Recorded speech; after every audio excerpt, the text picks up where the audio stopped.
In the heart of Rajasthan, where tradition was law and family honor the highest currency, lived Nalini, a young woman of beauty and grace. But Nalini's heart was not her own, it belonged to another. Kunal, a wandering artist, who painted the colors of life with a brush and lived by the beat of his own spirit. Kunal was unlike anyone Nalini had ever met. With his soft words and the gentle stroke of his brush, he brought to life a world of freedom, one she could only dream of. And though her family had chosen a future for her, her heart whispered another name, Kunal. Their love bloomed in secret, hidden behind the walls of duty and tradition. Every stolen glance, every whispered promise was a risk. Nalini knew her father's wrath would be swift, but how could she deny the stirrings of her own heart?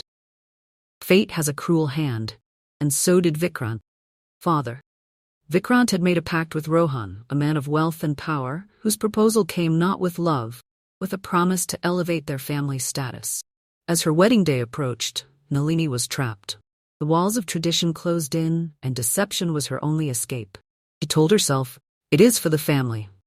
I must do it for them, but her heart whispered Kunal's name. And so, on the eve of her wedding, Nalini made a choice, one that defied tradition, family, and even herself.